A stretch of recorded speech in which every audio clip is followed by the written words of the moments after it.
Oh wow. Wait, I don't hear you. Hold on. It's not you. It's me. Do you hear me? Hold Wait, on. let me see. Well, Huh? I saw. I realized I have music playing in the background. Okay, now I hear you. Yeah. I have to fix the volume on this work computer. Yes, yes, yes. Happy Thursday. Happy Happy Thursday. Huh? Thursday. Happy Ooh, WOA Thursday. right. I had another topic too. Hmm. But don't let anybody in yet. Okay. But I have to actually tell you this too. So this past Saturday, the Mm-hmm. wedding I had. This is the first time I've been in a situation where I've missed a friend's wedding Mm-hmm. due to having another wedding. Okay. And that's interesting because now I'm going to tell you why. Like I kind of feel away, Mm-hmm. um, because it was in a sense like I got disinvited. Oh, okay. Hmm. So this wedding that I had this past weekend, I they booked me and they found me from Facebook. Mm-hmm. So this was also the first time that I've been in this situation because in the contract I have like in that case I can't do it, I can give you to another colleague. This was the first case that I've had that the client loved me so much that Mm-hmm. every call we've had, they were like, I understand you may have another event, but you're not giving us to your colleague, right? Oh And, yeah. and this was like not even just the bride, this was also the groom too. Yeah. So basically I told the friend because they were under communicating during this time and I was over communicating. So I'm like, Mm-hmm. I think I told you where I was like, hey, everybody that I know that's getting married, that's like a friend or Ooh, whatever. If you're getting thing married this year, piling up. huh? I saw a thing piling up. Go ahead. Okay, let me know. I'm gonna shut it up real quick. But let me Mm-hmm. know so I know whether to like, switch dates and whatnot. And basically they didn't really let me know. They let me know I was invited, but they didn't let me know the time. Mm-hmm. So who that I booked was over communicating, y'all under communicating. Then I find out that both of y'all's is at the same time. So I was like, oh, like after this whole back and forth debate, I said, okay, well, Tiara, I can come. I'll just be late. And Mm-hmm. then the bride was like, that's not gonna work. Oh, okay. So I was like, okay, well, let me know what you want me to RSVP.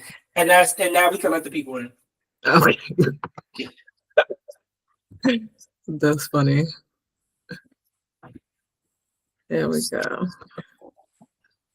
Hello, hello, hello, hello. Hi. How's everyone doing? Happy Thursday. So as we wait for our room to fill up, we're just going to hop over in the chat real quick. Of course, we want everybody to drop their name, their business name, and what state they're in. Hopefully, we can find some other people that are in the same state, and maybe follow some people on Facebook and Instagram. Canada.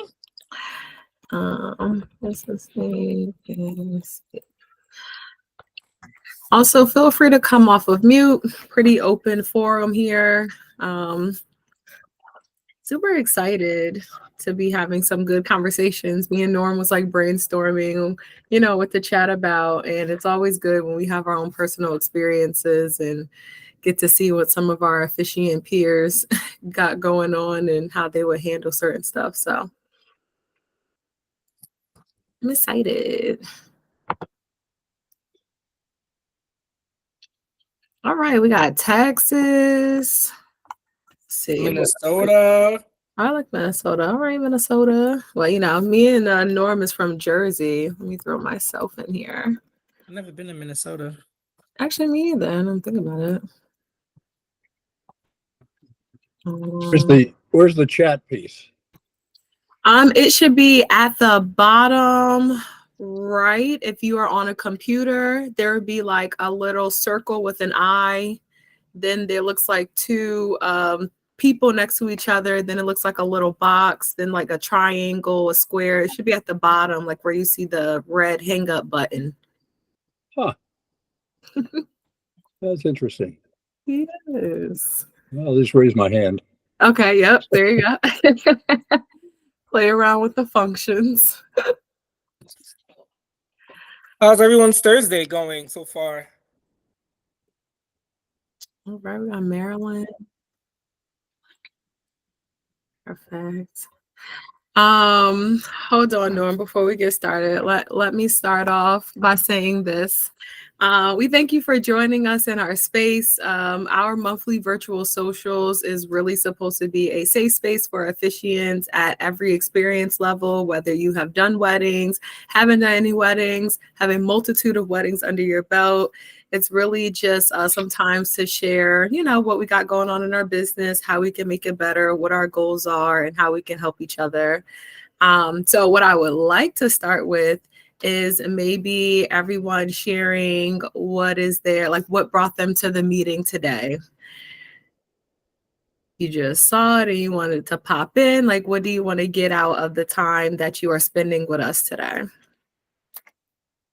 I'll start. I guess introduce yourself also. So I'm Tiara, your co-creator, and I'm just excited to see who kind of shows up. I like to see people's progress from the last meeting to this meeting, especially since we meet on a monthly basis. So just seeing what type of work they've been doing in the meantime. If people have gotten weddings who maybe haven't had a wedding before. And definitely if some of our more seasoned and just vetted officiants are in here sharing your wisdom. A lot of people are just starting out and they need a little bit of guidance. So if we have some people who want to share, we wholeheartedly welcome that. So that's my intention. Who wants to go next? Brian taking a stab, or you want me to take a stab? Oh, Brian, you got himself off mute. You gotta take a stab. Oh, you're calling on me? Yeah, go ahead. Go ahead. All right. Yeah. Reverend Brian Graham. I'm out of Fallbrook, California. We're right in between San Diego and Temecula. Been doing full-time weddings for honestly about 6 years now.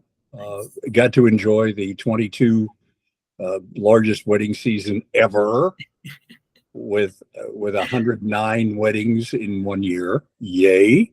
Busy, but good.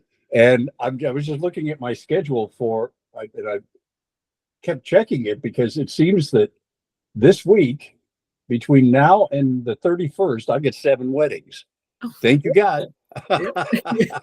Life is good. I am very appreciative. Good job. Yeah, and I'm looking to share with people because this is where we learn what's working for people. Mm-hmm. And it's so much more to me important than sitting in a lecture for an hour and hearing somebody try to sell me something. Tell me what you're doing. Mm-hmm. So that's why that's what I'm looking for in this group. Good Awesome. job. Good job. I love that. And I'm so excited to hear about your experience. 6 years in the game, full time. That's really, really good. Yeah. Life is good. Yeah. I think that's the goal of most people when they really start to get into officiating. They're like, okay, how can I, pivot this to go into full time? So that's awesome. Okay, Rosa, go ahead. Hi, guys. Hey. Sorry, I'm picking up my kids at the moment, but I've been joining these meetings for a couple months now.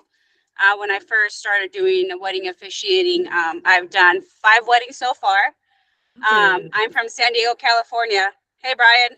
And the big thing for me is coming on here and learning from everybody that's more seasoned, obviously, than I am. Pick up pointers, how I can better myself at doing weddings, pricings, what I can offer, stuff like that. And the one big thing here in San Diego is that the authorized notaries for San Diego opened up their program now. So we are allowed to issue confidential marriage licenses. And apparently that program had been closed for 15 plus years or something like that. So, so far I've sold 3 confidential licenses in the last month. Hey, So I am good. very, very thankful to God that it's opening up more doors to me and to expand my business in notary and wedding officiating. That is really good. So real quick, Rosa, for people who, because that's not something you can do in Jersey. A lot of states do not allow you to do that. It's a very unique bit that you can add to your business.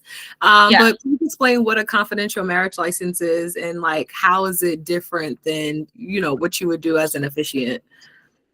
From what we were told at the program, it was like a 6-hour class, and we're pretty much kind of working with the San Diego County to be able to sell those confidential marriage licenses.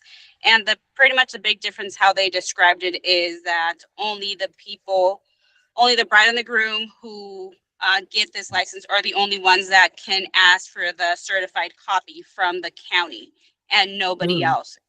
So that's, I guess, like the big difference between the non-confidential and confidential. Okay.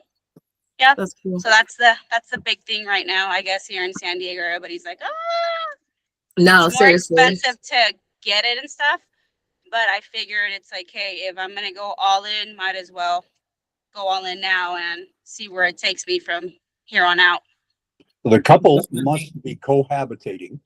Yes, they must live together. The confidential license only requires the signature of the officiant, whereas the public license requires 1 or 2 witnesses. Okay. Yes. And only the fact that you're married becomes public record. Whereas with a public license, all the information one puts in on a marriage license application, where you were born, parents' names, first car you owned, all this, Everything is on there. Yes. There you go. Thank you, Brian. Color, favorite 3rd grade teacher, all that is public record. So that's the big differences between the public and the confidential. And Rosa's right. Until the middle of or early part of this year, it was you could not access those confidential licenses as an officiant unless you were a notary, and B, you've gone through all the training sessions. The number that they came up with, the cost made it prohibitive for me. But during COVID, I was begging the recorder to open the rolls because people couldn't get marriage licenses. It was nuts. It was nuts. Anyway, I'm sorry. Those are the major differences between confidential and public. Yeah. Thank you, Brian. Is there a difference in cost? Yes, there is. There's the confidential one is $144 and the non-confidential is $129 at the recorder's office. So not that much of a difference, to be honest.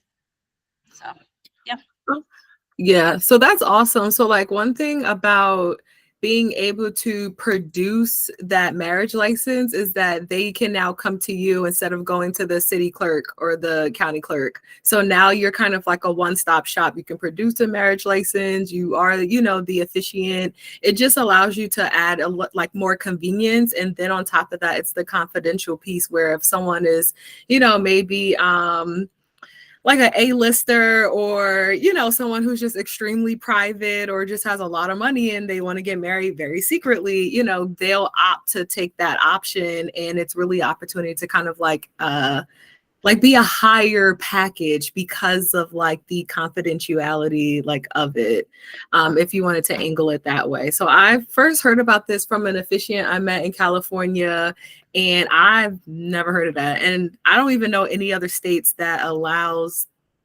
that outside of California, honestly. yeah, I think I think San Diego is more expensive than like LA County and the other counties. I think we're like one of the most expensive confidential licenses in California. And it's not all the counties either. So it's even, specific within California. So to be able to get that, it's definitely a great investment. And once you learn how to, really put it out there into the marketplace, I'm sure you could make a really, really good, lane for yourself. So that's awesome.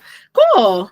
Who wants to go next? Again, we're just sharing our name and then Kind of I'll like go. why we joined the meeting today.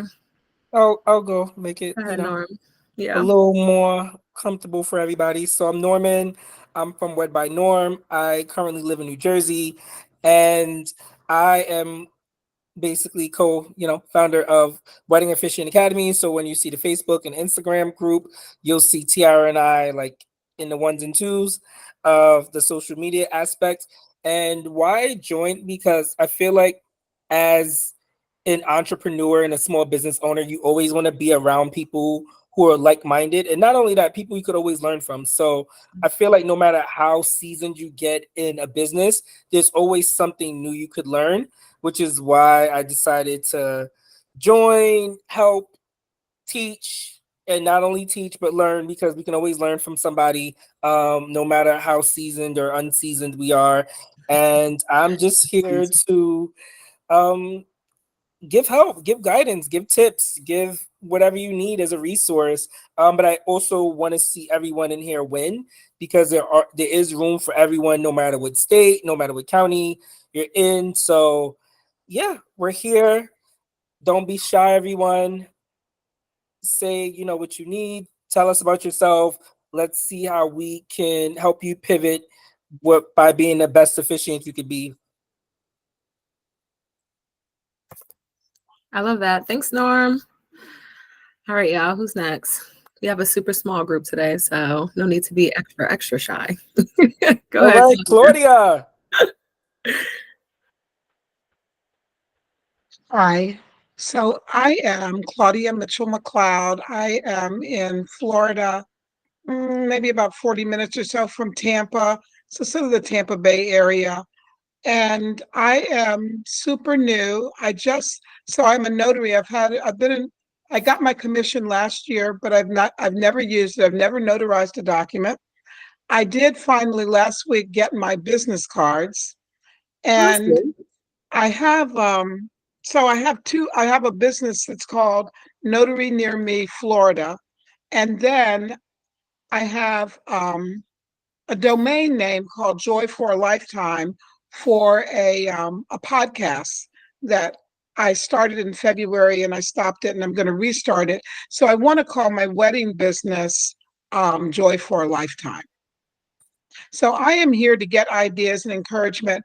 And thank you again for giving that sample of what a wedding is like today, as opposed to 40 years ago when, as I said, weddings weren't very exciting. The most exciting thing was if something unusual happened, somebody passed out or whatever.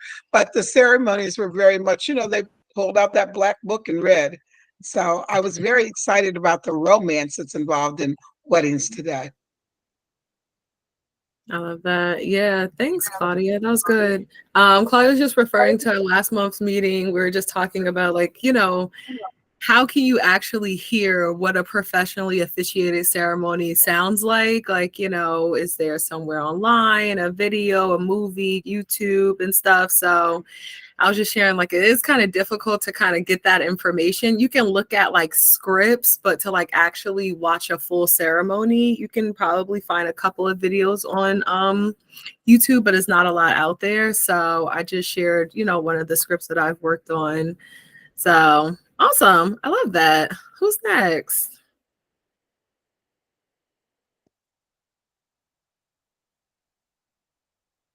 Well, I know for sure someone in here just had their first wedding. So if you ain't going to come off mute. I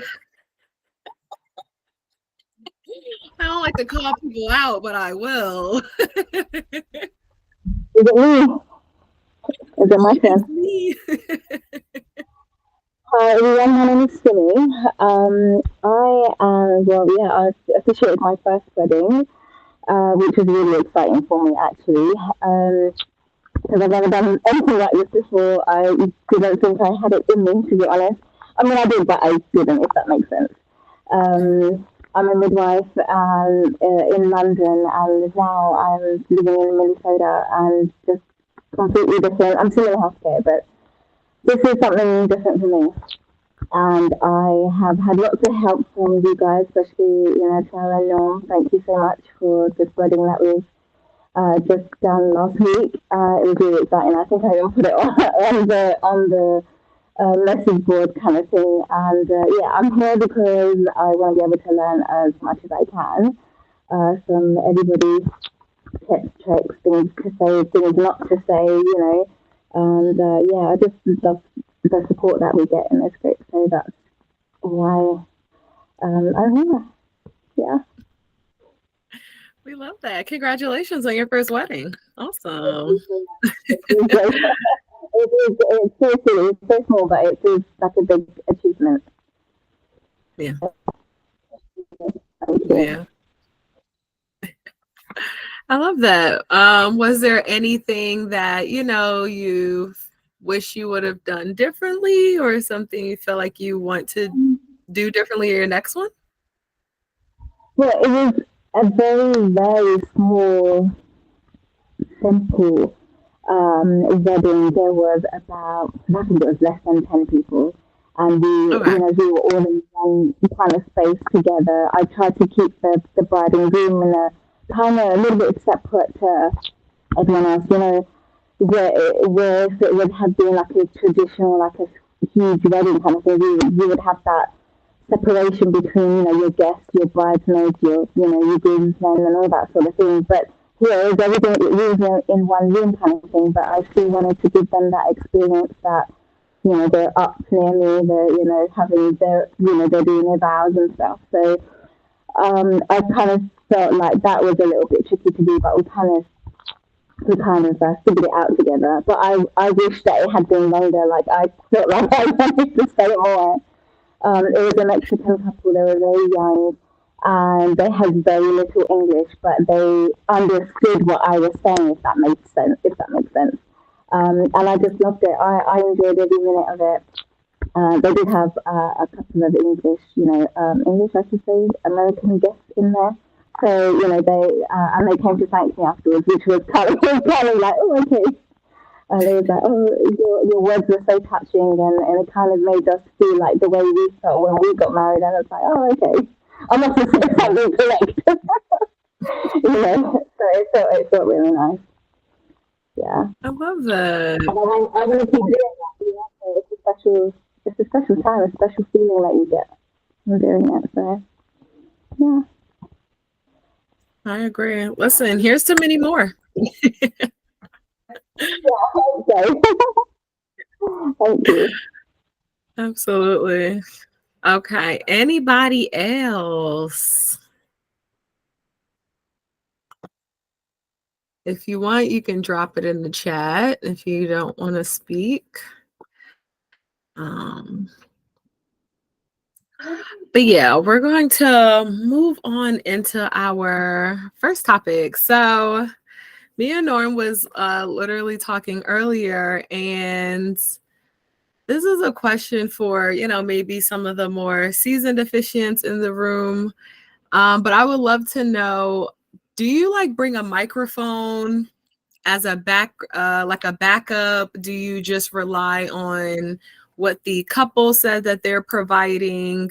Or like, what has been your experience with maybe wishing you would have brought something extra? Have you added that into your business plan? You feel like it's no need, or like, what has been your experience with it? Because I see a lot of newer officiants speak about like, what's the best microphone to use, or should I be bringing my own microphone, or, you know, maybe not even asking that question like during their meetings with the couples.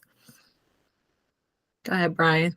Well, my experience, a lot of my weddings are at venues, so they already have the in-house sound person. My preference is a lavalier mic. The one you clip on to you, right? That lets me hold my copybook, and handle rings, and do gestures during the ceremony, because I don't have to worry about it. Plus, at the end, when the first kiss comes up, I want to be out of the way. And if there's a microphone on a stand, I've got to take my book and the microphone stand out of the way. It's so much easier just to slide out when I'm using, especially a cordless. And when I do have weddings where I provide my own microphone, I use pretty good quality Sennheiser lapel mic. Does require the cooperation of the sound person to plug into their board. Although boards are getting smaller and smaller and smaller, people are running wedding ceremonies off their phones. So that's becoming less and less frequent. But I find with my projection, if I'm doing a beach wedding, I don't put up sound. For one of the reasons is that here in Southern California, if I'm doing a beach wedding, if you put up sound, the county's going to start looking for a permit. Yeah. So I can easily handle 25 people with projection. Yeah. And not worry about the microphone and the extra equipment or the permit. So yes, I do rely upon what the couple tells me. Very often I'll have an exchange. If it's not a regular venue, Lake Oak Meadows or Villa de Amor, the couple will say, we're getting married at this golf course. The DJ wants to know what you want for sound equipment. But that's one of the reasons I go there to those places at least an hour ahead of time, meet the coordinator, meet the sound person, and then meet the couple. Because everything with the couple is pretty well set. But as far as the microphone goes, again, lapel mic and cordless if possible, so that you don't have extra stuff sticking out there. I really would hate to see a bride take her first step and trip over my mic cable. Pretty much not going to get a tip on that one. No, not at all. Just say. Be good. No, that's funny. You have any questions? I was going to say, before you move on, I would love for you to share just some like tips to practice projection. Okay. Yeah. All voice comes from the diaphragm. It's not here. It's not here. Yeah. It has to come from down here. If you breathe from the diaphragm, you're going to get the projection, you're going to get a better tone, and you're going to have more air available for those really long sentences. Yeah. The couple says, we have to have it said this way. Just go diaphragm breathing, and you can look online to practice that. I came out of radio, so I had a lot of years of, ironically, sitting down and practicing diaphragm breathing. So standing up and doing diaphragm breathing is piece of cake.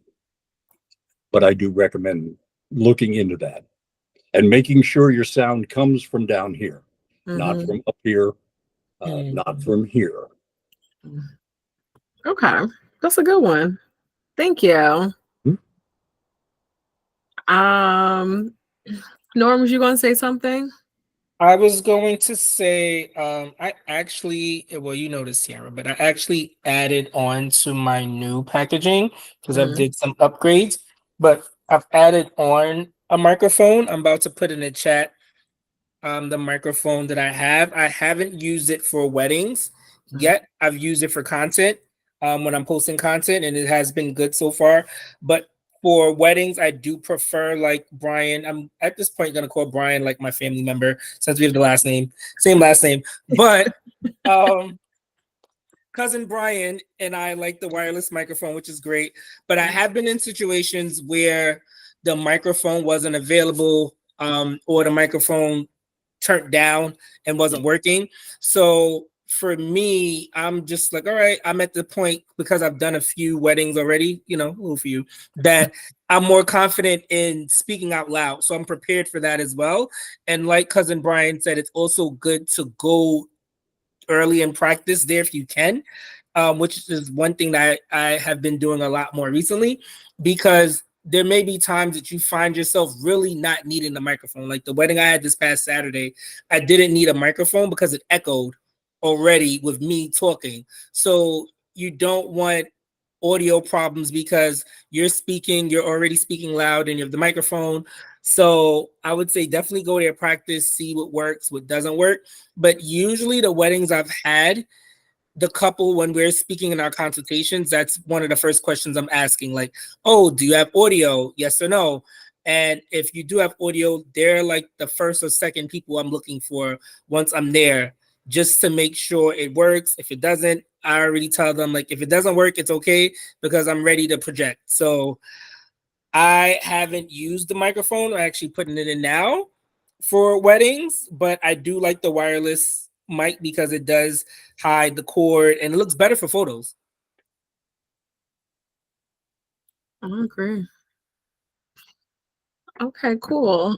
Anybody else wanted to share their experience or maybe any questions?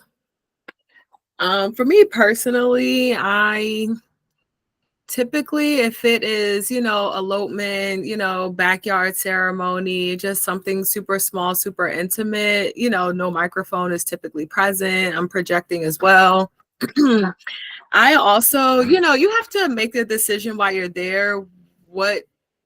How do you want the visuals of the ceremony to look like, right? So a lot of the times there'll be a microphone with a microphone stand there, right? So you have to figure out, okay, do you want to deal with the microphone stand? And Brian said, taking it out of the way with you when you are moving for certain parts in the ceremony? Are you going to do more like free form? So where you're holding the microphone in your hand and then you may have your portfolio binder in your other hand. And then that's something also that you kind of have to practice because there is a bit of maneuvering that happens, during the ceremony. So I would say definitely like me practicing that when I get to the actual ceremony just has been very helpful. Sometimes I do opt for the stand, especially because I like to move out of the way for the vows. And so if the couple does not feel comfortable holding the microphone and they prefer the microphone stand, then I kind of just bite the bullet just because it's easier for them. And I just make sure that, practice taking it with you because microphone stands be heavy. Okay. They be moving. They do not be tight. I'm going to be completely honest with you. My last wedding, my couple opted to do a microphone stand because they didn't want to hold the microphone during the vows. Okay, fine. It's your wedding, whatever you want. And so when you're transitioning and turning the microphone, it as soon as I stepped away, it fell. It didn't completely fall, but the groom caught it and it was a cheering moment. It's look at you saving the day already. The marriage just started and you already the hero. So, it creates a funny moment, but things like that actually happen. So, don't be embarrassed by it. It just happens. But that's something that you have to take into consideration, different height levels, for the microphone, especially if, you are quite taller than maybe the couple that you're working with.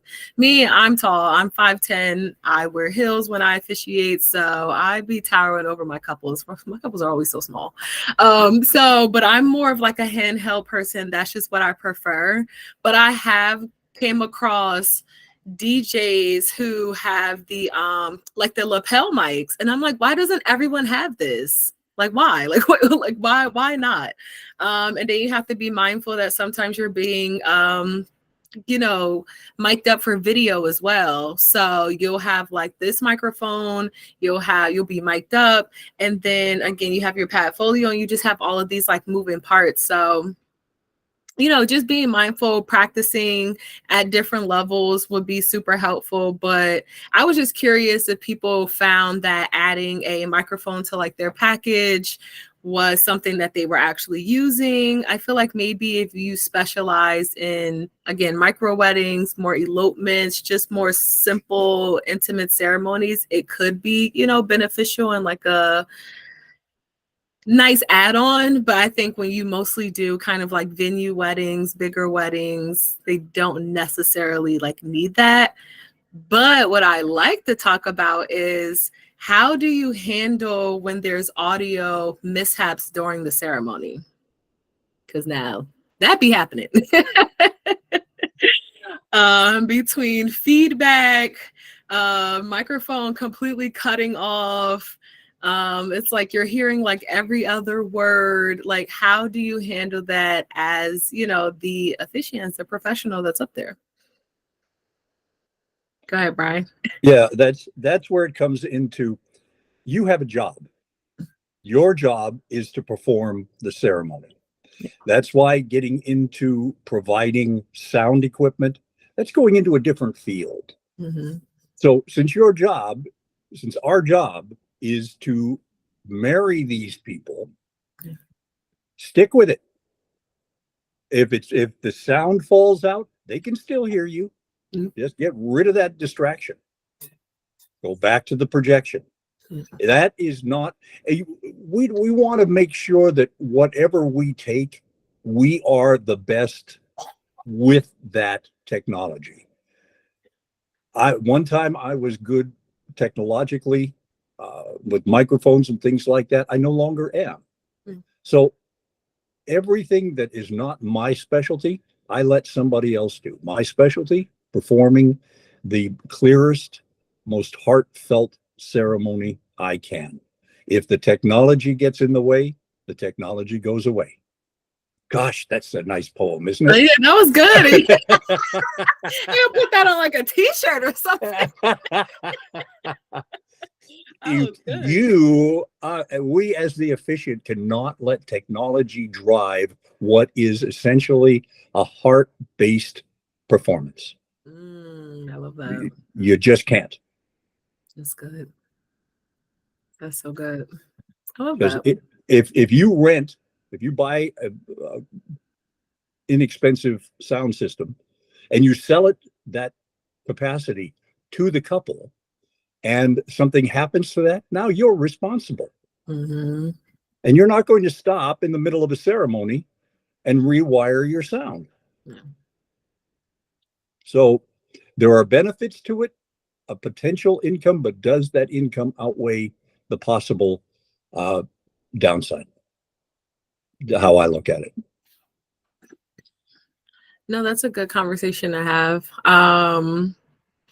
Yeah, I would say also for me, when it comes to, just like mishaps in the ceremony, I was talking to Norm about this a couple of weeks ago because I've noticed that it seems like once the ceremony starts, like all of the responsibility is on the officiant, and like all the other vendors like somehow magically disappear, take a water break, go to the bathroom, they on their phone, they talking to their friend. Like it's just as if like things can't happen. Like you said, I can't now stop the ceremony and go and rewire to make sure that the audio is working, right? So it's like, how can we create more of a, kind of like partnership with the vendor, the DJ, with the wedding planner, so they can still be attentive during the ceremony? Because if I'm like, hey, like turn the volume down, like now I look crazy on video as an air controller because nobody's paying attention who can actually solve this problem, and I'm up here by myself. And I like recognize that doing a couple of these weddings and having these issues and being like, wow, there's no one here to help me. Like I'm really like up here with myself. If the DJ walks away, out goes the microphone. Yeah. Because my job is, again, to deliver the best heartfelt ceremony I'm capable of doing. Yeah. Technology cannot interfere with that. It can enhance it. Yeah. But I can never allow it to. I've had situations where the microphone was breaking up and the DJ was frantically working. But to have me like say, hey, man, like, what's going on, dude? We're not going to do that. All right. I'm going to continue. Yeah. Yeah. It's true. Yeah, because I remember even telling Norm, I was like, what, I don't know, proactively, can I do? I was like, I could probably ask the DJ, like, do you have a second microphone? What is the scenario if the sound does cut out? Because I feel like it's like I don't know, like there's no backup plan. Like everybody just be acting like this can't possibly ever happen. Like nobody ever thought that this could potentially go on. I'll just be like, What is happening right now? What?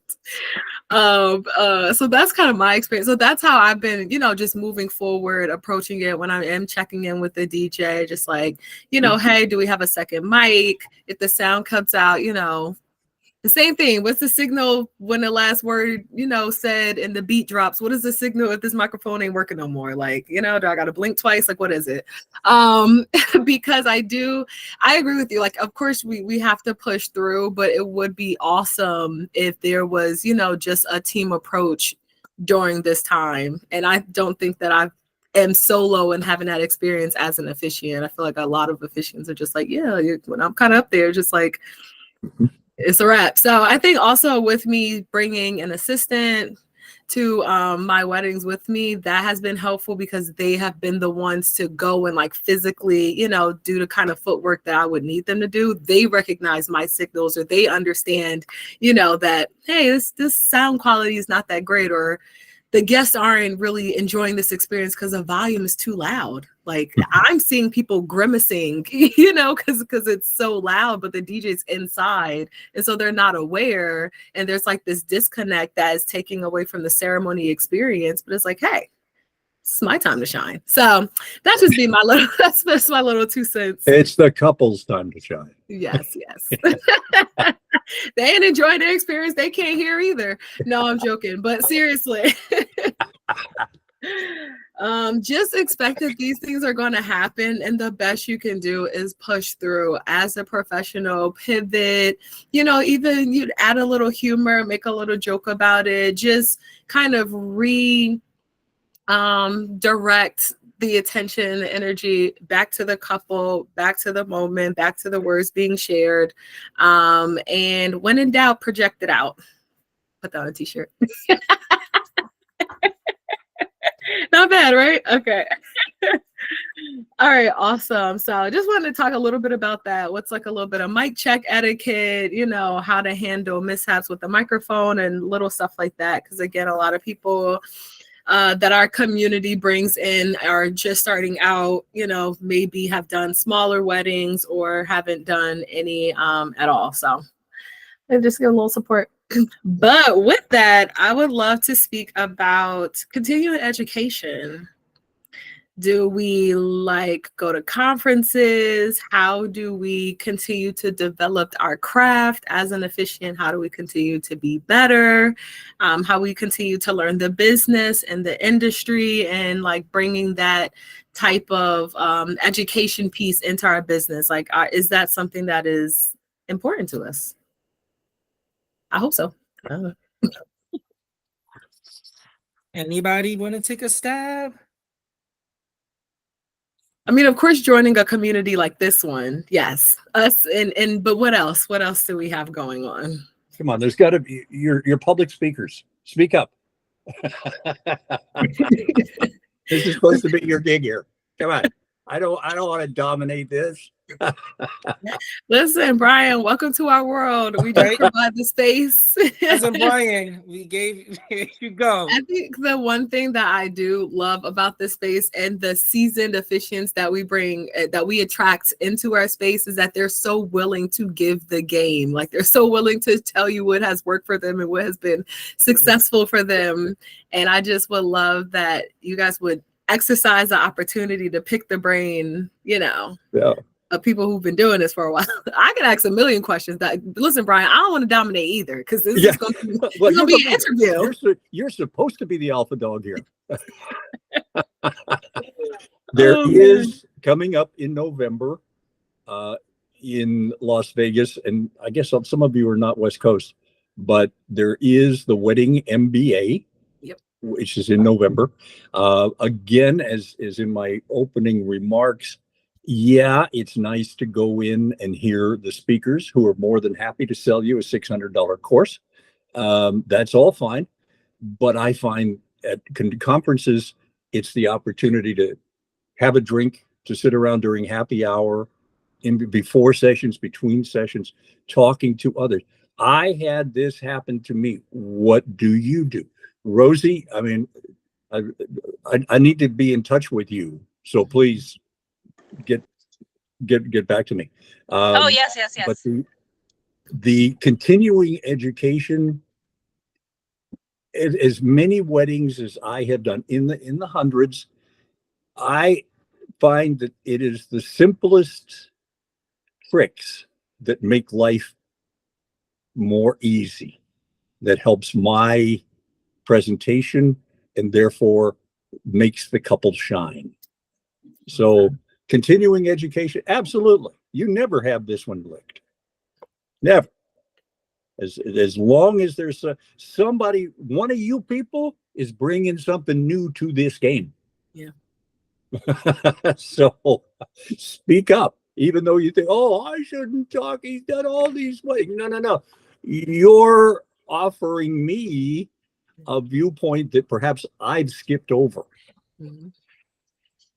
Because I've been there, done that, had the microphone go out, thrown the microphones away, all that stuff. But is there another way to do it? Mhm. You can answer those questions. I do. Give I me- actually go on YouTube and then just look up wedding videos. And that's what has been helping me to get better.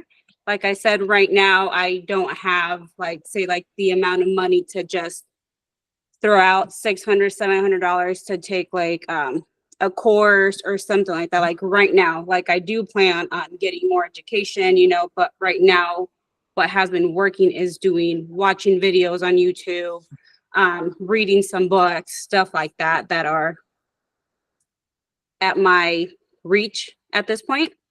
Mhm. So, and then I couldn't talk about the microphones. I used a microphone on Saturday for my bigger wedding and didn't go as planned.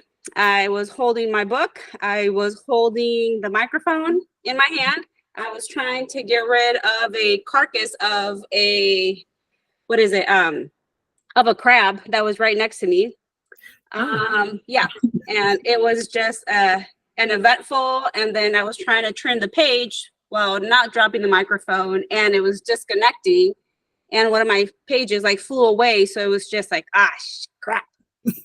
But it was like, I mean, you have to roll with the punches at that point and just make the best out of it. And people just kind of like chuckled a little bit. The groom like grabbed the paper for me. Yeah, so just kind of make do with what you got. That is so funny. Listen, that's the reality, because like weddings can happen anywhere. I'm gonna assume you're on a beach, just based on the scenario. You know what I mean? Like this isn't inside, in this very calm environment. A lot of things can be happening.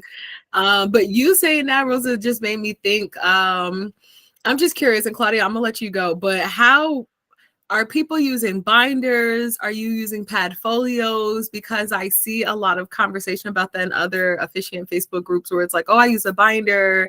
I make it like 15 font. I end up having like, 10 or so pages. I put them all in protective like sheets and like slides. Some people, go technology based. And, I was just curious because the way that I'm currently doing it, Rosa, something like that can also happen to me. So listening to that is like, okay, I need to transition and like get to this binder with the cheap protective paper and like call it a day, because I ain't got time for stuff to be flying away. Oh, I have a tip, y'all. So, and I learned this actually this year, recently, literally like maybe 2 months ago. So I would print out my scripts in advance, and I would print it from my computer. And it will be the font it is, and then it'll end up being like 4 or 5 pages. Tip 1 is this: don't print it from your computer. If your cell phone is synced to your printer, print it from your cell phone. The font will still be the size that you're able to read, but it will be less pages and you will have everything you need.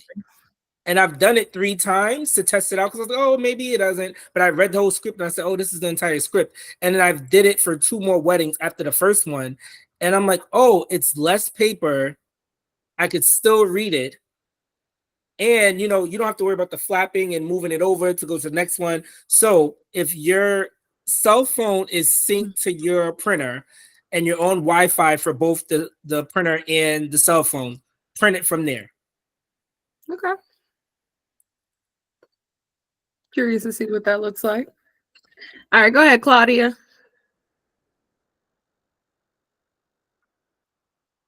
If you remember. So I have a question about something different, if I could. Absolutely. Do you all use AI for any part of your business? Particularly, I'm wondering, like when you write your scripts, do you use AI at all, or does anybody use it? Anybody want to go first? So I'll go first. Mhm.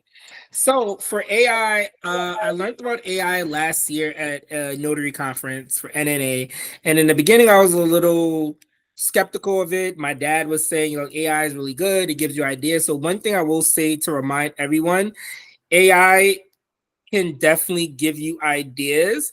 If you use AI, I probably would recommend using it for whatever you already have done and make sure that it makes sense in terms of grammar, diction. If you need to paraphrase, it'll give you ideas. But I will say to do the entire script from it, I definitely would not recommend, only because with AI, I mean, and also it depends on the type of AI you use, it can make it robotic. And for most people, I know for me, like I do every ceremony custom made towards that couple. So that couple knows like this is our love story and this is, what we wanted or this is what we discussed. So I would say if you use it, just definitely be careful.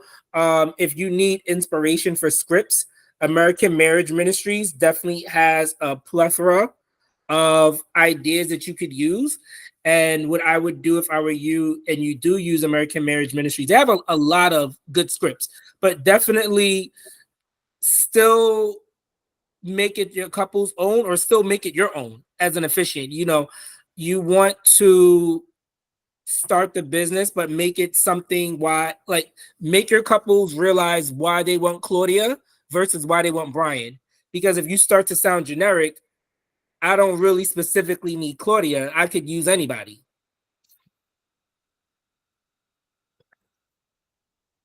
I think one of the things I'll say about AI, just because I've been studying it a lot recently and how you use it, and it does a lot of different things, is the approach you use. So one of the I think it was a LinkedIn Learning I was watching on AI said one of the things that you should, if you use Chat GPT, is remember it's called Chat GPT. And it really works well if you act like you're chatting with someone. And go back and forth, not a whole big give me but you can even take, like, I'm gathering, I haven't looked at American Marriage, I haven't looked at their scripts, but you could take the script and plug it in AI, put the information about your couple and say you want it in a similar, that's the style you want, which is not to say that it's going to be still exactly what you want, but it's still probably going to be closer. I remember 1,000 years ago when I was in college and I was a journalism major, and we were looking at writing editorials or writing for the New York Times or the Wall Street Journal. One of the things we would do is look at an article in the Wall Street Journal so you could mimic that style. Mm-hmm. So it's a similar kind of thing that you can do with AI. If you do it like sort of question, and you even ask it questions, do you need any more information from me? Yeah. So I was gonna definitely agree with you, Claudia. You can use AI through a variety of things you need for your business, whether it's content ideas, email templates, contract templates, just anything you need in terms of like correspondence. It can help you build out strategies. Like say you want to, this is an example. say one of your goals for your business is to develop more organic, marketing, more organic reach, meaning you're not paying to get in front of your target audience. And a way that you would like to do that is maybe using YouTube. Maybe you want to provide some type of wedding planning content, tips, whatever, something evergreen that you are going to put on YouTube that people can find you and you can, drive traffic to. And so you can use something like ChatGPT to be like, hey, what are, 15 wedding planning questions that newly engaged couples ask when they're searching for an officiant, or when they want to plan a custom ceremony, or when they want to mix two different traditions or cultures, or, any of those type of, like, you can use that as a source to gather information for idea creation, for organization. But specifically when it comes for using it with your scripts, I tend to use it when I am finished, and I'll take like a section and I'll put it in ChatGPT and I'll just put like, how does this sound? And so it gives it a summary of the words that I use. And if the summary is in alignment with obviously what I'm trying to say or the emotions that I'm trying to convey, then I know I like this, portion of writing. So I'll use ChatGPT just to make sure, again, that my overall message is being conveyed with the word choice that I'm using. If I'm looking for synonyms, I'll ask it to give me like 15 synonyms for commitment. So we're not, using the same words kind of over and over again, or at least within the same paragraph. If I'm looking for, like a storyline of like how to get started, but right now I'm just a little bit too wordy and in my own head, I'll put all of that wordiness into ChatGPT, and then it then gives me a more, condensed like storyline that I can then make into my own. And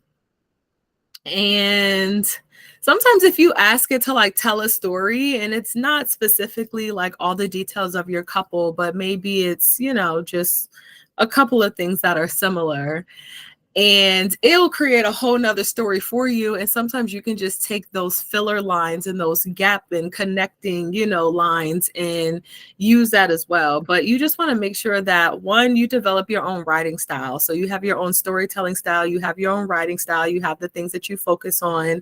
They're connected to the questions that you're asking your couples, especially if you are offering them a custom ceremony. You want to make sure that it's actually custom and it reflects the things that is important to them. So whether they want their story, or they want specific unity ceremonies, or they want a very, spiritual or religious element, you want to make sure that you are just honoring what it is that they want. But you can use ChatGPT, and let's be clear, like AI is everywhere. Like AI is a plugin for literally everything. It's on social media. Like you can use AI within Facebook and Instagram. You can use AI on Google. You can use AI on Google Docs and Canva. And so like AI is completely integrated throughout everything that we would use to even manage our business. So to not use it to help us with our business is you're not getting in front of the technology and letting it, be a benefit to you. So these are a couple of different ways that you can use AI, but I think that's a really good question, Claudia. I mean, between, using it for, again, social media, using it for blogging, using it for, again, email marketing. Say you want to introduce yourself to a wedding planner and you're like, I have no idea what to say in this cold email. I don't know where to start. You will put a prompt or something like that into ChatGPT, and it will create, you can tell it to create 15 introduction emails for you, 15 follow-up emails for you. And now you have a follow-up sequence for after a couple reaches out to you and maybe they don't schedule a consultation. Now you have follow-up emails to send them. Or if they did schedule a consultation and, you're trying to see if they're going to book with you, you have ways to follow up with them. So you can use it for every aspect of your business. Like anything you would, go to a coach for or pay somebody else for, if you are clear enough in what you are trying to do in your message, you can get all of that information from ChatGPT. Still got to apply it. AI don't do the work for you now, but it definitely helps you. It absolutely helps. But that was a good question. Thank you. All right, let's see. We have a question in the chat. How should we market ourselves using Facebook or Instagram? Should we post something daily, weekly, or monthly? I have a question. Well, let's say this. Every state is different. Every market is different. How you show up in a market is different, and what your competitors do around you is different. But since we do have someone in here who is full-time and been doing this for 5+ years, I would love for you to share what has been your success with marketing, and do you find yourself feeling, I don't know if you are big on social media marketing, but do you find yourself pressured to go into social media marketing because that's where everyone is telling people to go now? Usually the people telling me to go to social media marketing are the people that want to sell me social media marketing campaigns. Oh, there you go. To be honest, I'm of the boomer generation. Yeah. Everything you just said about GPT, I've been waiting to hear from somebody. Thank you.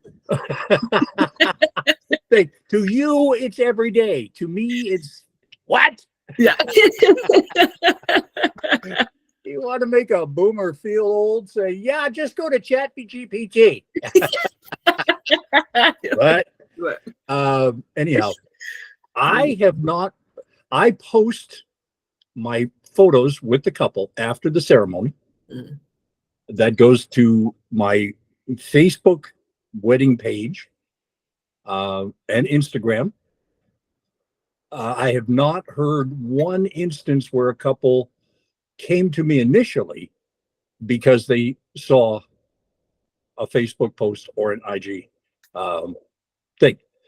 Once I have gotten a couple to a consult or after the first contact and they're still interested, I know a lot of them are going out who have the technical understanding of the platforms to research. Are they on Instagram? Are they on this? Are they on TikTok? Are they on what? And so the more places I have it, the better.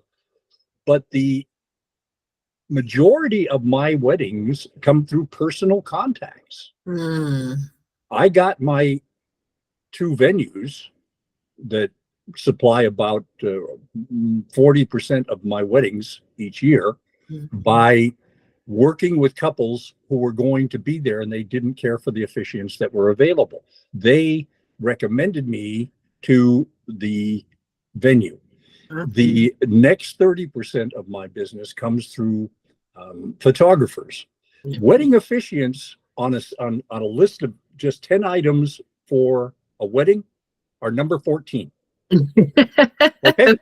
Yes. Oh, wait a minute. Well, I want a dress. I want a dress. I want a place. I want a plate. I want cake. I want flowers. Oh, maybe we should have an officiant. I mean, that's the reality of the situation. We're right down at the bottom. Yeah. So the more personal contacts you have, the more connections you have, the more couples are going to come to you. As I say, I have yet to identify a single couple that has come to me because they saw something on Facebook. Wow. That's good. Yeah, so I think a couple of things. One, you're going to find and have access to more qualified leads. We would say qualified, meaning they understand your budget. They are, usually in a position to be able to pay it, more serious, stuff like that. When you're getting them from other vendors because they, have already booked with that vendor. And a vendor typically, is going to recommend someone that they respect, but then they also know that is, I'm not going to say of a similar budget because a photographer and officiant budget are not going to, their prices aren't going to be the same, but just understanding the caliber, like, okay, if you can afford me, as this, photographer, then this better officiant who might be in a $500, $1,500 range, like, you're more likely to afford them as well. And so when you have referrals coming in from that way, it's like a pre-qualified, like, a little pre-qualified. Yeah. It's the personal references that are really going to make the difference in the long haul. If a DJ recommends you, one, you've worked well with them. You make them look good. Yeah. A wedding planner, same thing. If they recommend you, you have made them look good. A venue, same thing. You are my job is to make whoever I'm connected with look better, more professional. That's So, good. Personally, I think this, as much as any other vendor in the wedding trade, is a personal contact based thing. Yeah. I would definitely say social media helps when you have specific goals for it. So when you have goals of, like market expansion, brand awareness, you want to start building community. And so that's like a different approach. Or you want to build social proof. So you want to start having, again, build up your digital real estate, have more proof of you doing your business and the legitimacy of your business out there so that people, when they look for you, they can trust it. When they, put in your business name, you're coming up on all of these different platforms and you're showing up as the same person. And now they can really start to see the reliability in the work that you do. So that's a great, again, reason and tool and way to use social media. I think it really depends on what you're posting and the point of your posting, and not necessarily the frequency of your posting. Because it's like if you have a whole bunch of quotes about love, that's not necessarily showing the work that you do, what it's like to work with you, and the pride you take in officiating. But if you are, showing your couples, maybe giving tips, maybe, giving ideas or suggestions or, something like that, that's going to add to their ceremony experience or wedding planning, that is more helpful content to put out. And then again, like those testimonials and just like those photos and stuff like that. So frequency, I'm gonna go with consistency. So whatever you can consistently keep up, whether it's daily, weekly, or monthly. Daily is a challenge. I would consider doing daily literally as a challenge. So maybe like a 30-day challenge of daily posting to get you consistent, to figure out what type of post you like to do, what works well out there, what type of feedback you get, and something like that. But I think just starting out, it's so many aspects of your business that you have to build up that social media sometimes seems a lot bigger and more important, and we prioritize it higher when you can have better results with more of that neighborhood, local kind of marketing, going to your fellow wedding pros and stuff like that. We are just starting out. You're just starting out. It's just going to be difficult. You just have to get weddings, under your belt. A couple of socials ago, maybe like 2 months ago, I think, Claudia, you might have been in there, but we had that conversation of like, okay, how do you provide this kind of like social proof for these photos if you don't have any weddings under your belt? And we talked about, maybe having more of like a professional brand shoot. Like maybe it's not you actually performing weddings, but it's you showing up in professional attire, because that's what couples are looking for too, right? When they're going on your pages and stuff like that, they want to see what you look like. They want to see what you sound like. They want to see what you dress like, how you show up and stuff like that. Those things are important to them because, well, that's, a lot of what they're hiring. Like the words matter, they do, but they also kind of go in one ear and out the other. Yes, it is recorded, but that video might be watched 2-3 times a year, and I am probably being generous, right? So they're really looking at how you're going to look, more aesthetics, photos, things like that. So showing people like how you would show up to their wedding is going to be helpful when you don't have, again, a lot of photos, testimonials, reviews, and stuff like that with actual people who experience your services. But I think once you figure out what is your goal for social media, is it for brand awareness, right? Is it just to make people get more eyes on your business so people know that you're actually open and you have services available and stuff like that? I want to say that when you start putting yourself out on social media, a lot of times we look at marketing backwards. I'm really starting to see, especially, with building this community, and is that we need to figure out all of the background stuff before we put ourselves out there. So it's like once you start putting out these social media posts and someone does want to reach out to you, what is the process through, getting a consultation? What happens after the consultation? How are you booking them? What happens after you book them? How often are you meeting with them? What is the literal process to build out their ceremony and go from like consultation to, filing their marriage license? What does that look like? So once you figure that out, then you could package it, make it super cute and put it on every platform. But I think once you really figure out the goals of what you're posting for, then what you're actually posting and where you're posting it and how often you're posting it becomes a little bit easier. I hope that helped. But with that marketing question, I would love to have this conversation of one thing I feel like is out there a lot is talking about your ideal client or building your client avatar. So one thing I would like to speak about is, how do you know if you're marketing to your ideal client? And for people who know what their ideal client looks like, what is that? What is it so far? What is your avatar so far? If I'm being transparent, going into my 3rd year of business, and I'm just now figuring out what my client avatar was. Because when people say that to me, I'm like, is this a Sims character? Like, I don't really know what you like. It's just a concept that just wasn't really clicking for me, because it's like, oh, what did they watch on TV, and like, where did they shop? And I'm like, they can shop wherever they want. Like, do they also want to do they want it? Or like, I just felt like the values that my couples and I have connected on, it wasn't like what I feel like I hear is being spoken about when you're talking about your perfect client or ideal client or whatever. So I was just curious to how people felt about that terminology, and like, what are you doing to attract your ideal client? I'm still in the trying to figure that out myself. So yeah. Doesn't help much, but yeah, I'm still trying to figure it out myself. That's funny. Go ahead, Brian. My ideal client is the couple that wants to get married, is willing to pay me. People have asked me the same question, and I'm sorry. I was come on, somebody come in and help me understand how do I manifest this avatar? I don't understand that. I offer a service. You want it? You're willing to pay for it? Let's talk.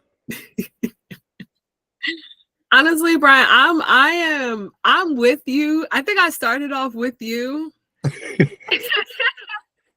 And then like doing this for, the time that I've been doing it, it's like, okay, there's definitely some clients I would like to avoid. I do not enjoy working with. Give us an example of a couple you would prefer, and it doesn't have to be a specific one, but it would be helpful if it were. That I prefer to work with. No, that you would prefer not to work with. Okay.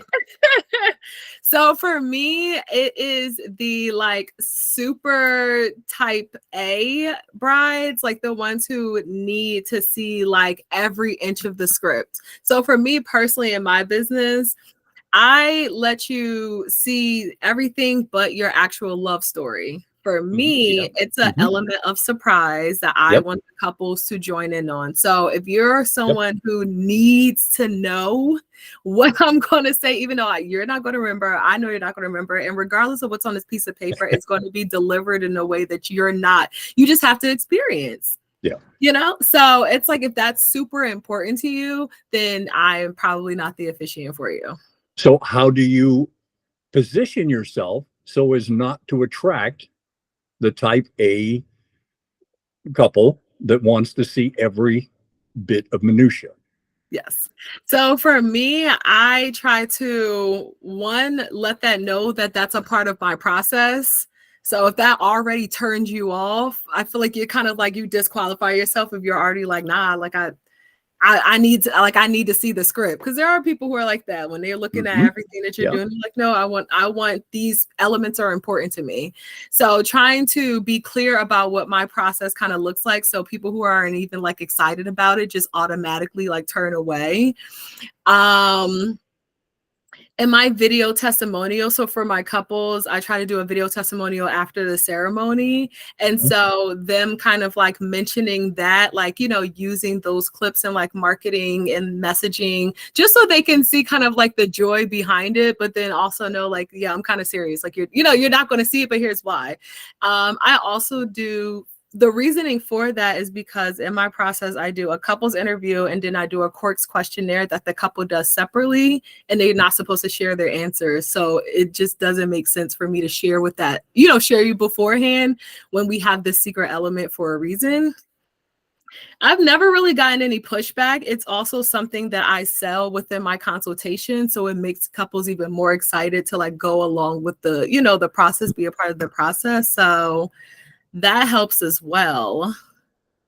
And then like in my messaging, I'll say like, I always have like the cool, chill brides that don't, worry about anything, super laid back, just talk more to personality types.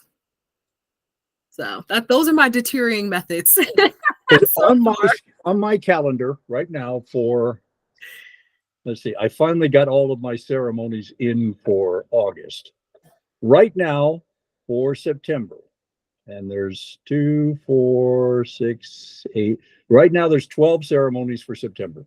Okay. I have contacted each of those couples multiple times, at least twice, and I have 3 ceremonies.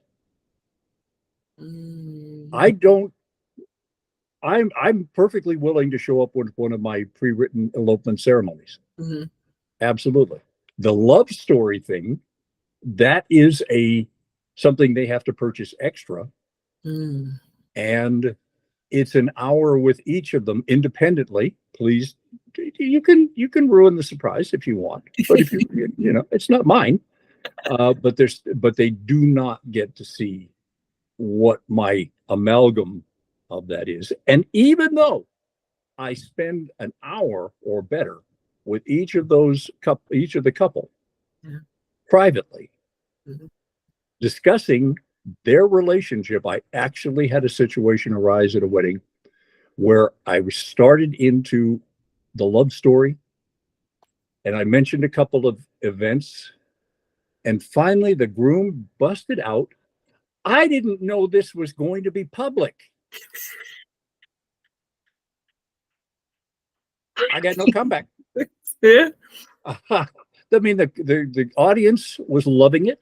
The bride was loving it. Where does he come into my avatar? Where did you not get this? You're telling me stories one-on-one, not dark secrets. Anyhow, it's a fun business. But I'm very interested in hearing what you're talking about in the avatar. And I still, because I have people who have no interest in the ceremony. Yeah. The ceremony is the precursor to the party. Yeah. It's not the purpose of the day. It's the precursor to the party. And I have the people that are very much interested in expressing their love. I had to work with a bride this week who was so excited about her ceremony that what she returned to me was essentially a 45-minute ceremony on a 90-degree day. And I said, might be a tad long. Might be a tad. This is your ceremony. I understand you want to express your love. But could we dial it back?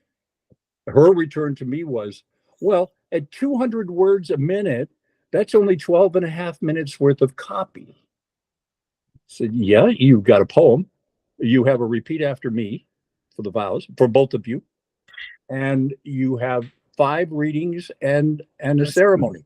Yeah. Where does 200 words a minute come into this discussion? Yeah. So there's no avatar there. Yeah. So essentially, I'm going to go back to my initial avatar that if you want to get married, and you're willing to pay me, you're my client.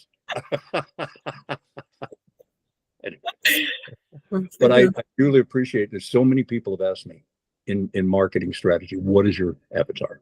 Yeah. I haven't been able to answer that. Yeah.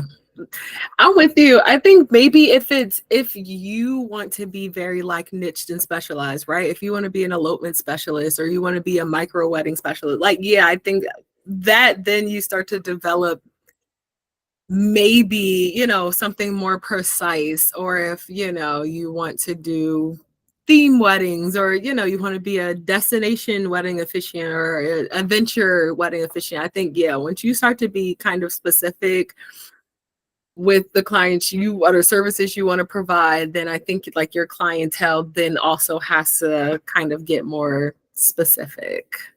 But at the end of the day, you definitely want to find people who are in your budget. Well, let me rephrase that. You want to attract clients who have the budget to afford you.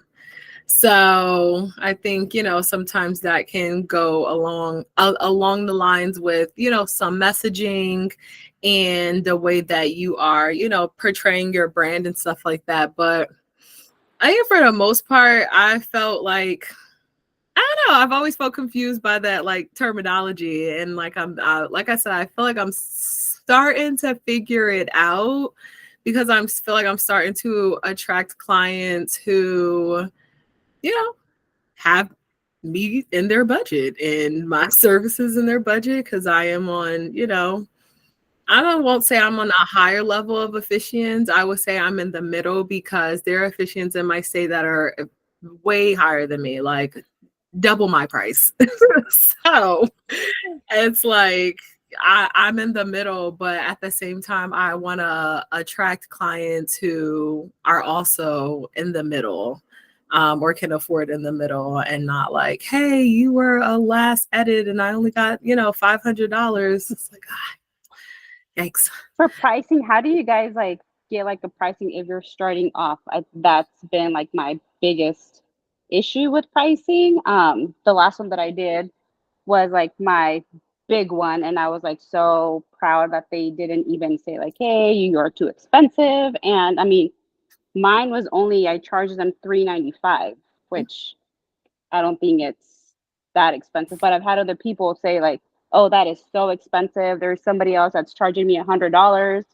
So it's kind of discouraging at some point, because I don't know if I'm like undercharging or overcharging. And then, so yeah, that's where my issue is pricing wise. You want me to take a stab? Yeah, go ahead, Norm. Okay, so what I would recommend, one is for you to research your market rates in your local area first. So what I would say is, I know the question is, how do you research that? So certain platforms such as like Thumbtack, if you're on there, if you're not, that's totally fine. But like Wedding Wire and the Knot, for the most part, those officiants in your area should have their starting price up there. So I would see what your area has. But with officiant life, and this is something that we all, I think, struggle with, is that we have to make sure that our worth is shown. So it's a lot of enlightening as well, because I think people think of the past where it's the clergy and they just do it, or when, like as Brian says, when you think of planning a wedding, you're not thinking of who's marrying us, especially in 2024. Like your ideal client, 8 times out of 10, is thinking about their photographer, their videographer, their, who's doing their hair, the venue. They're thinking of the reception and not the actual ceremony. So a lot of it is also going to be you enlightening people on your value. And this is one like steel cheat sheet I guess I can give to all of you, is definitely when you are promoting your content. And this isn't marketing material, but this is like your digital portfolio. Market your value as an officiant, what you offer, what we do, why officiants, I would say professional officiants, are needed, versus you debating with somebody's cousin who just got ordained online, and they're just doing it because they're doing a favor towards, for their cousin. So I would say definitely, one, research your market rates, but two, also show the value in why. And I would say also just make sure you are not undercutting yourself, because you want to think of everything you do within your individual business, because what I do versus what Tiara does may be two different things. So you want to price out what you do, and your time, for example, is something that you don't get back. So you want to think of that, but continuing education, the purpose of why we mention that is because as time goes, your price in 2024 may not be a price in 2026. And that could also be because you're adding on extra packages or you're learning more. So research the rates, ask the questions to, your fellow officiants. Definitely, and I know I'm on a soapbox, but I'm gonna finish now. Definitely have your core people locally, because those will be your friends as well. You never know when you'll need them, and you never know when you need to like run something by them. So get your core people, whether you're at a digital networking event or a physical networking event. Hopefully that helped a little bit. Yes, I did. Thank you. No problem. Yeah, so I would absolutely agree. Look at what your local market is coming in at in terms of officiants, but you want to look at, not only their prices, you want to look at their package, their offerings, their number of reviews, because all of that is going to play into how much they price themselves out as well. Similar to what Norm said, you're looking on Google, you're looking on Thumbtack, you're looking on Wedding Wire and The Knot, because these are just the highest search engines that people are looking on to find their officiants. You want to come in, I say, in the average, market. So for me in Jersey, when I first started, Central Jersey was $350 for a wedding. South Jersey was $250, and North Jersey was $500.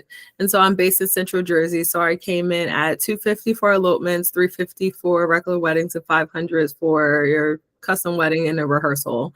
And so that was like, okay, I'm not too high, I'm not too low, I'm competitive enough that like now it's based on personality.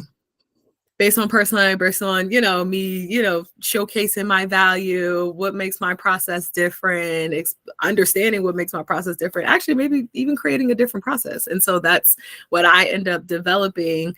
And so once I created a different process, because the amount of times that I encounter and work with my couples had increased, my price had increased as well. And so then I went up, and I think I did my elopements at $350, my regular weddings at $500, and then my wedding plus a rehearsal at $750. And it's like, it's going to be scary when you first get out there, right? It's always scary. You're just like, I don't know.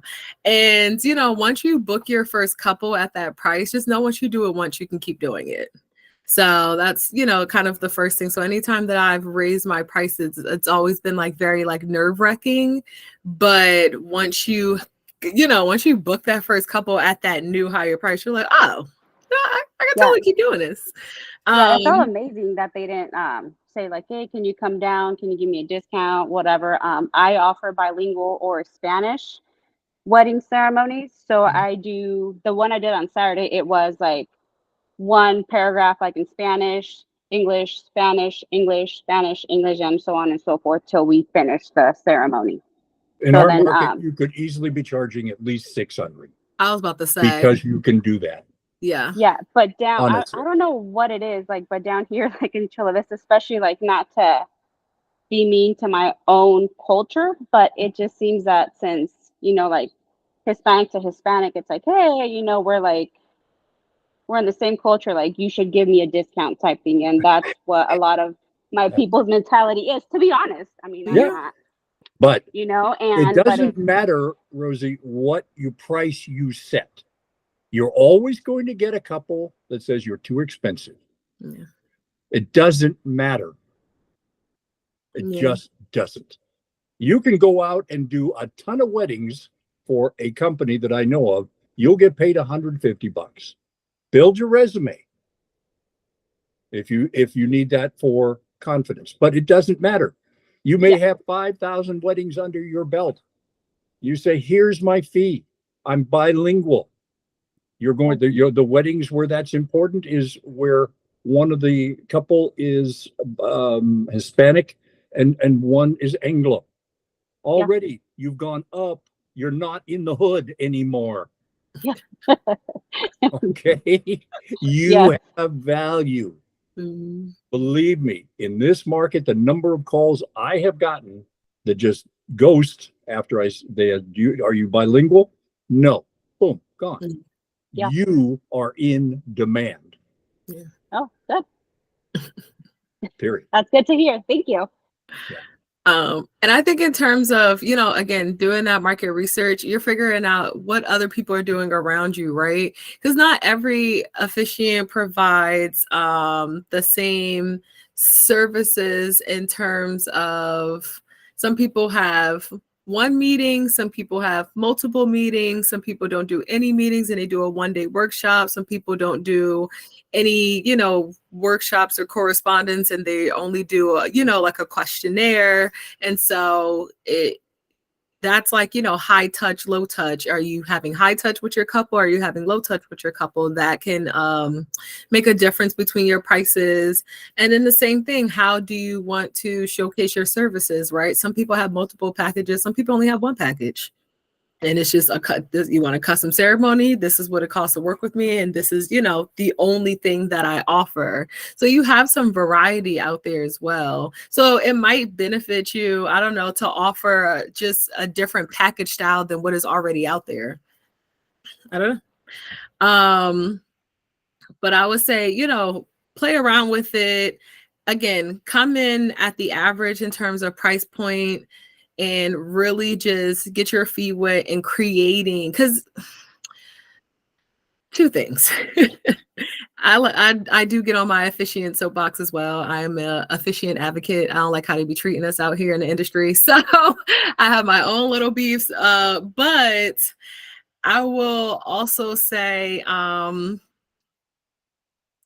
it really depends on how we showcase our value, and that our value doesn't start at the altar. Our value starts way before that, and all of the planning and the preparation and the logistics and the communication and the idea creation and the organization of the ceremony and the actual writing and the time that we spend. Like, we don't understand how much work that we do as officiants, and I think that's why we come in at such a low price point, or our prices vary so much from one person to the next. And then it doesn't make it easier when there is like a lack of communication for the buyer. They're like, well, y'all don't even know y'all value and what y'all doing. So it's like, now I'm just trying to get the best, price out here. So I think a lot of what would be helpful and what will set you apart is the education of everything that you're doing with the couple before you get to the altar. So people can see as much preparation as a planner, your cake artist, your floral, your DJ, your photographer, and your videographer has to prepare for this big day. We do that same due diligence in the work that we provide. And even more so because we're the only vendor at the altar with you, literally the only one. So, it's like we have our priorities a little messed up, and I think it really starts with us educating about our value, because that will give us the confidence to have better conversation, more informative conversations with, again, our audience, our potential clients, our frienders. I have frienders now where they have scheduled shoots and I'm in their DMs like, why is there not an officiant at your scheduled shoot? You're a vendor. You know how important officiants are. You know how important professional officiants are. You know how when you have an amateur officiant versus a professional officiant, how your day goes. So they're lost on it too. It's not just the couples. It's a little bit of everybody. But I ain't getting off my soapbox, but I'm just going to say this, that it's super important that we have to start with communicating our values. So when you're coming into meetings like this and you're learning from people who are a little bit ahead of you, then you get to cut your learning curve and enter the market a little just more strategically and smarter than your competitors. And then now the business is, going to shift for you. But I just want to let Claudia speak. I'm sorry, Claudia. I know you had a question. You had your hand raised. You put your hand down. We talked about a whole bunch of things. If you can remember what your question was, I I wanted was to just get going your to say, space. as you all were talking about what distinguishes people, it seems like for wedding officiants, a lot of it seems to be you selling yourself, your personality, as you were talking about, the people that you didn't want as your client.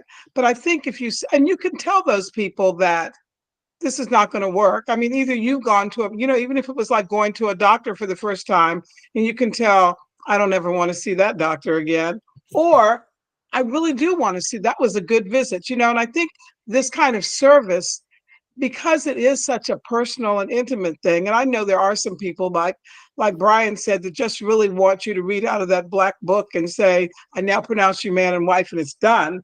But I think a lot of people, especially women, when you look at the popularity of Hallmark movies, that we all know how those movies go.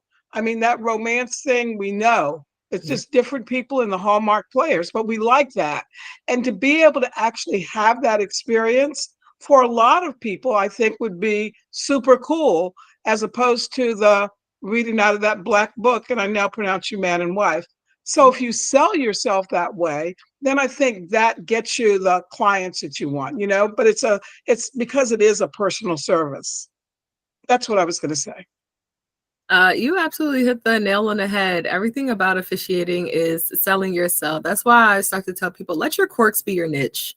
Let the things that are important to you be your niche. The things that you care about be your niche. Because it's such a person to person type of like service that we provide, that's what's going to like attract people. I share this a lot, but I came from healthcare. I came from oncology. I did, case management for opioid addiction, recidivism. And so I've been with people at their toughest times. And so now transitioning into the wedding industry, I had got that little 15, minute free call with someone before they sold me their $600 program. But I used my 15 minutes wisely. I tell you that. But what she did explain to me, it was like, you already come from a very holistic point of view that's just ingrained in your personality because you came from healthcare, because everything you learned in college and just whatever. And so something very small like gratitude is very important to you. Now incorporate that into the work that you do and everything about your business and how you approach wedding planning, ceremony planning, and the actual ceremony experience. And since then, it has really helped me. I do what I call gratitude check-ins. I do it in my consultation. I do it through every ceremony planning meeting and in the actual ceremony itself. And it's one thing that is constantly spoken about in my testimonials. And it's a piece that people just do not consider to be very important or prioritized, but in such a happy yet stressful time in their lives, when you prioritize it for them, it kind of helps, really set the tone, and it makes a bigger impact than you would think it does. And that's just something that I like to do because I'm a gratitude enthusiast, but my couples just get to benefit from it when they use me as their officiant. So little simple things like that. Something that is very quirky about me has now become my niche and a selling point for my couples, and also a selling point through testimonials from my couples to other couples. So there's a lot of different ways where the things that are important to you can be infused within your business, and people with those same values. Like if you are a veteran based, service, or if you're LGBTQ, based service, or if you are a pet friendly service, you're going to attract pet lovers. You're going to attract people who, have a lot of respect for veterans, so you're going to start to, again, naturally attract what it is that you are, putting out and putting importance to. But there was a good question in the chat. I'm going to just throw it out real quick. It says, hey, Victoria. Hi, everyone. I have no experience as a wedding officiant. How can I find a mentor in my city/state? Is it too much to ask a mentor if I can watch them perform live weddings? Thank you. Victoria, where you at? What state you at, girl? I'm trying to go back. Oh, she's in Maryland. Okay, Maryland. Baltimore. Hey, be more. We love to see it. Welcome. So right now, some people know, some people don't know, but we are currently partnering with IAPWO, the International Association of Professional Wedding Officiants, to actually create a wedding day shadowing experience program for literally what it is that you are looking for to help newer officiants just shadow a seasoned officiant to actually see a professionally officiated ceremony. Unfortunately, we are still in our pilot stages. We will not be going live until January of 2025. But I would highly suggest that you go into our Facebook group and just drop the same thing you said in the post and see if someone that is in Baltimore is willing to allow you to come to a ceremony. We have a lot of amazing officiants in our community. So we've seen it happen before. That's literally how we, came up with the partnership idea, because we were doing that anyway. The goal is to get a bigger pool of seasoned officiants who care about educating the officiant community and could use, a little buddy for the day, a little, take a little back behind the scenes shots and stuff like that. And they can share some wisdom with. So I'll drop the link for the interest program just so we can have your information for when we do go live with our application. But as of right now, I would highly suggest just dropping something in the chat. If there's other officiant Facebook groups that are in your area specific to your state or city, I would suggest that you join them. You can probably find someone locally that is, a little bit more helpful. Always free to use our community, but in terms of getting started, I would say definitely look at some videos online and see if, this is something that you want to do. Are you ordained already? It's just a quick sidebar. Brian, I wanted to ask you, were you a notary first, or did you how did you get into officiating? No, I got to be a notary, or became a notary, to do what, to be able to sign or to do confidential licenses. That dropped after my commission expired. I was a DJ for many years, which is the breathing thing. But then I got ordained in New Thought and was asked to do a couple of weddings, and thought, this is really gratifying. I'm getting to share one of the most important days of a couple of people's lives. And then I found out there was a business behind it.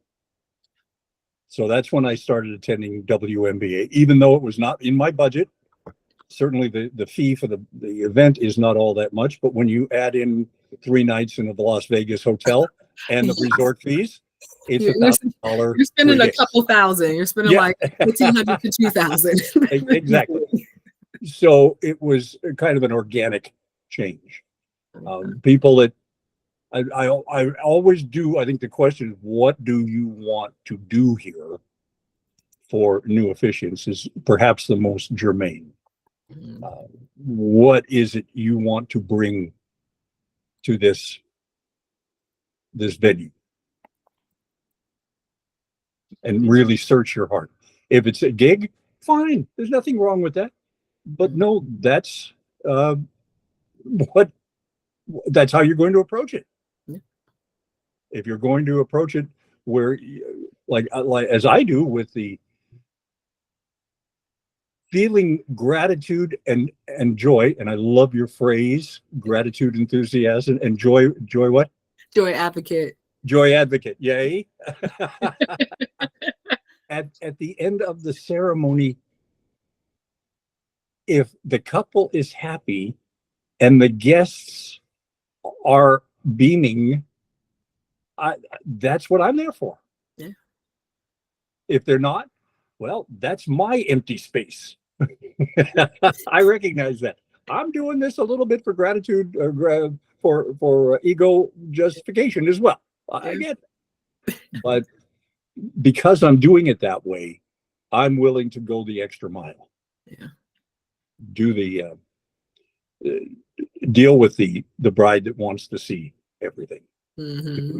To deal with the couple, and it took me a couple of years to get there, who won't respond to my emails about what do you want for a ceremony. Yeah. It's not about me. Yeah. It's about them, and they're perfect. Yeah. So there you go. Go with it. Anyway. No, definitely got to go with it. And I think that's another thing. I feel like it's very easy to trick your ego to be a part of your business. And in this situation, that should be the farthest from.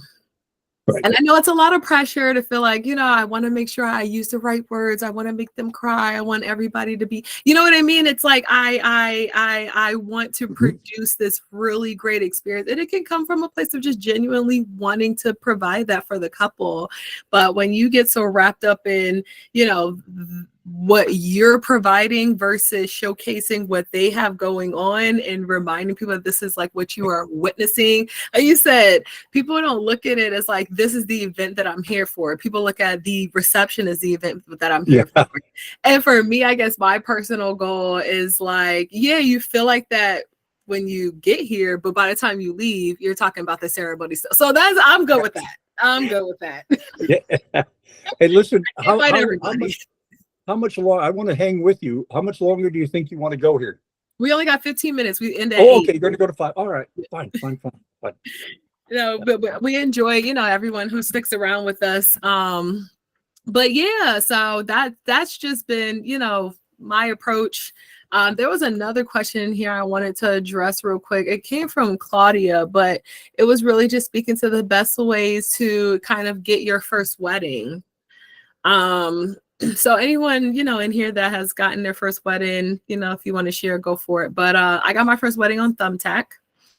It was my first time using that platform. A lot of people were using it. So I came in as a notary. So a lot of people were using it for like the notary business. And I knew I did not want to commit to Wedding Wire and the knot so early.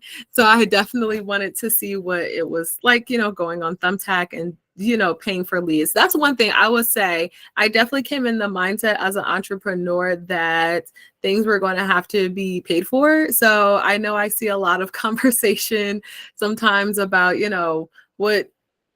how to get started and, what are different ways to do that is the most economically, feasible for people. But if you currently have a full-time job or getting income somewhere else, this is a time where you actually should be using that income to help you, again, cut your learning curves in your business. And if that looks like paying for marketing, reasonable paying for marketing. All right. Don't get crazy now. Don't get scammed.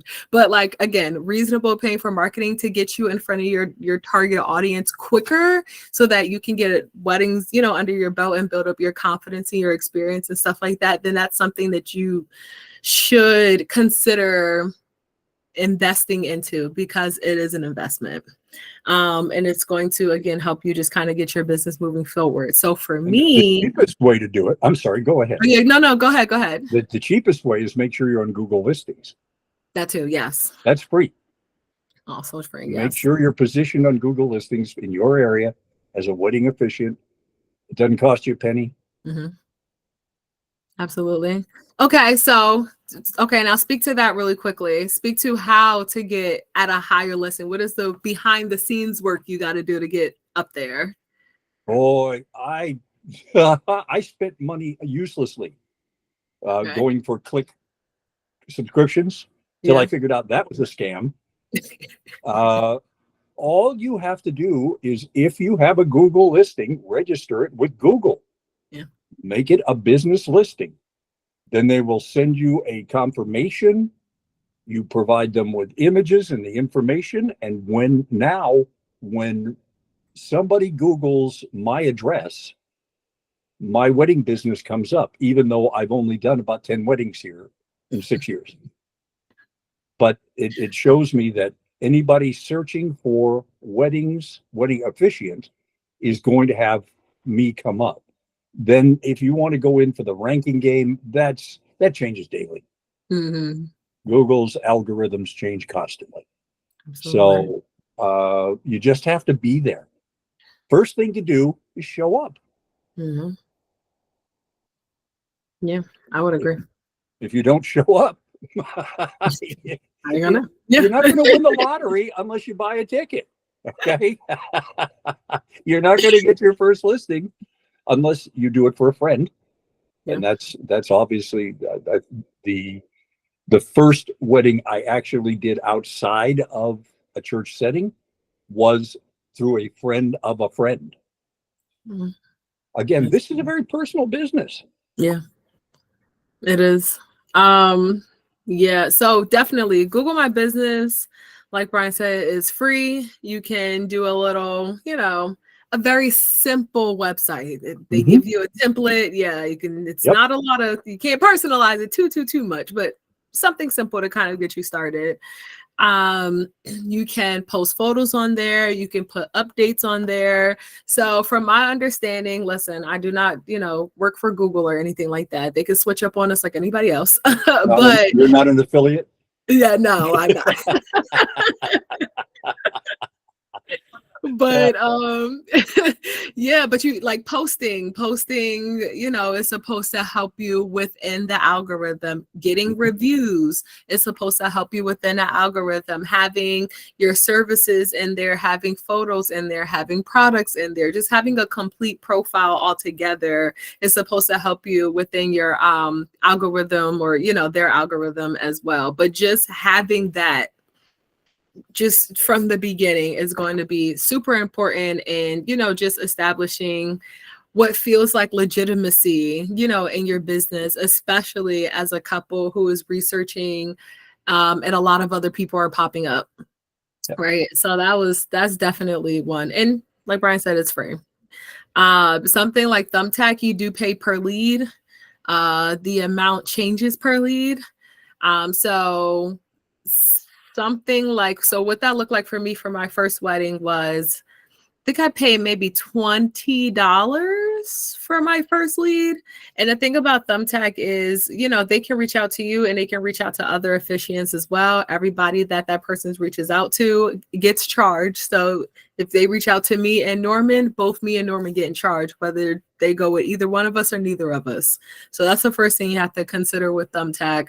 And then the second thing is the best thing you can do is get that person off of the platform. So having a quick response is going to benefit you a lot. So when they reach out to you, you're reaching back out to them. You're, moving through over onto the text messages and, just trying to get them off of the platform. So that's the second thing. You definitely have to have like speed be an element of that. But that's like these pay-per-lead sites. It's like another way to kind of get you started in the beginning. Again, I do not suggest bigger directories like Wedding Wire or The Knot, especially in the beginning, especially if you haven't decided if you really want to do this or build at least a little bit of a foundation or got, a couple of weddings in terms of experience, just because it is a yearly commitment and it's expensive. It's like $200. I think I paid $250 for 12 months. That's a long time ago.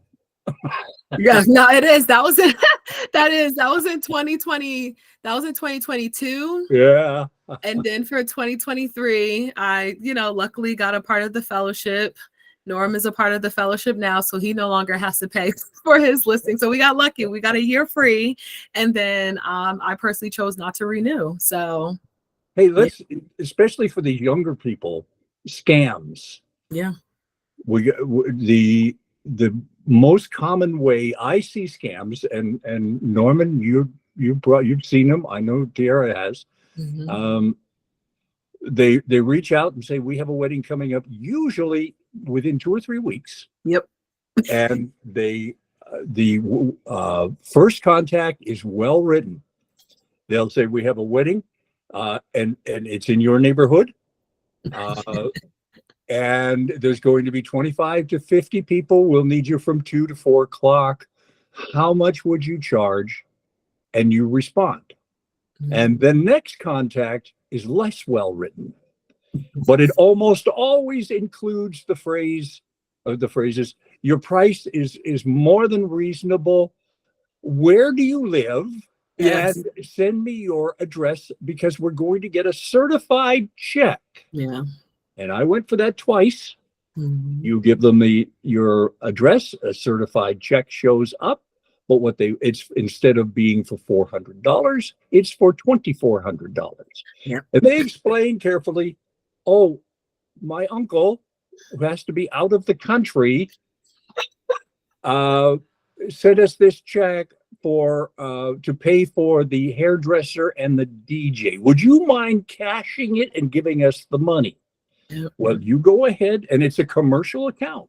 It's a legitimate business check. You cash it. You get the cash. You give them the money. And the check is no good, but you don't know that for 10 days. Now you're on the hook for $2,400. Yep. So do not allow anybody to pay you in check unless you know them personally. Always use your electronic payments. Everybody's got access to Zelle. You don't have to use Venmo. Some people don't have Venmo.